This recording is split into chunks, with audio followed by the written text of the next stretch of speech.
মুখ্যমন্ত্রী হওয়ার পর, শপথ গ্রহণের পর প্রথমবার আজ দিল্লি যাচ্ছেন শুভেন্দু অধিকারী। কেন্দ্রীয় নেতৃত্বের সাথে তার বৈঠক রয়েছে, এমনটাই দিল্লির সূত্রে জানা যাচ্ছে।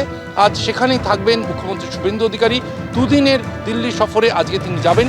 তার আগে দুর্গাপুরে এই 5 জেলার মূলত রাঢ়বঙ্গের জন্য এই প্রশাসনিক বৈঠক। এই প্রশাসনিক বৈঠকে একাধিক বিষয় উঠে আসবে। তার মধ্যে এই অঞ্চলের খনিজ উত্তোলন নিয়ে একটা বিষয় রয়েছে। বিভিন্ন নদীতে যে অবৈধভাবে বালি পাচারের অভিযোগ উঠে আসে, সেই বিষয়গুলি যেমন উঠে আসবে, তেমনি স্থানীয় যে সমস্যাগুলি, সেই সমস্যাগুলি নিয়ে আলোচনা হতে পারে। একদিকে যেমন প্রশাসনিক কর্তাদের ডাকা হয়েছে, তেমনি স্থানীয় বিধায়কদের ডাকা হয়েছে। বিরোধী দলের যে বিধায়ক, তাদেরও আমন্ত্রণ জানানো হয়েছে, যদিও আসার ব্যাপারে তারা কেউ নিশ্চিত করেননি, এমনটাই প্রশাসন সূত্রে খবর। বেশ, শিবাশিস, তুমি আমাদের সঙ্গে থাকো। 5টি জেলার সরকারি আধিকারিকদের সঙ্গে প্রশাসনিক বৈঠক করবেন মুখ্যমন্ত্রী শুভেন্দু অধিকারী। নিঃসন্দেহে সেদিকে নজর থাকবে এবং মুখ্যমন্ত্রী হওয়ার পর প্রথমবার দিল্লি যাচ্ছেন মুখ্যমন্ত্রী শুভেন্দু অধিকারী দুদিনের সফরে।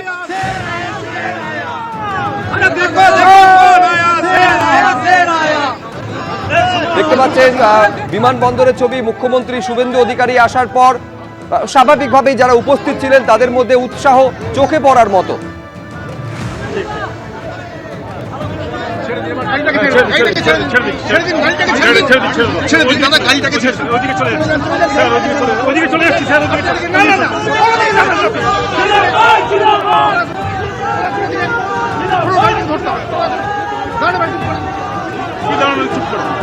আপনার কথা মতন চলবো নাকি?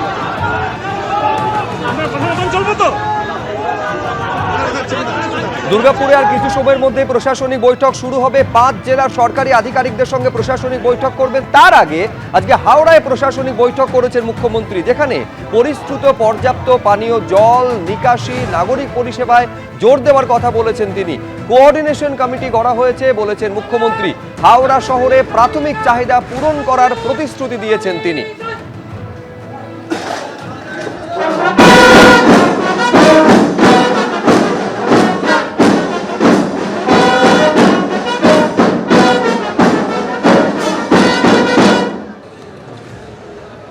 হাওড়া শহরের প্রাথমিক চাহিদাগুলো পূরণ করে লং টার্মে হাওড়াকে আরো বিকশিত নগরী তৈরি করা এবং ডিলিমিটেশন, ওয়ার্ড ডিলিমিটেশনের কাজ কমপ্লিট করে যত দ্রুত সম্ভব এই বছরের মধ্যে নির্বাচিত কর্পোরেশন বা পৌরসভার হাতে দায়িত্বভার হস্তান্তর করার প্রক্রিয়া শুরু করার জন্য আমরা আজকের মিটিংয়ে সিদ্ধান্ত নিয়েছি। মিউনিসিপ্যাল অ্যাফেয়ার্স মিনিস্টার দুর্গাপুরে আছেন, একটা মিটিং, সেখানে আমি যাব। সবার সঙ্গে আলোচনা করে আমরা প্রাথমিকভাবে যেটা বলতে পারি, আমরা রাজনৈতিক দল গণতন্ত্রে বিশ্বাস করি। আমরা মনে করি পৌরসভা কর্পোরেশনে জনগণের অংশগ্রহণের মাধ্যমে নির্বাচন ছাড়া প্রকৃত পরিষেবার স্বাদ মানুষ পেতে পারেন না।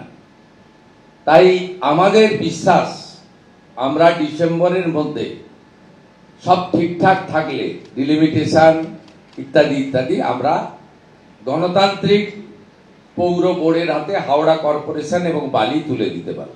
এবিপি আনন্দ, এগিয়ে থাকে, এগিয়ে রাখে।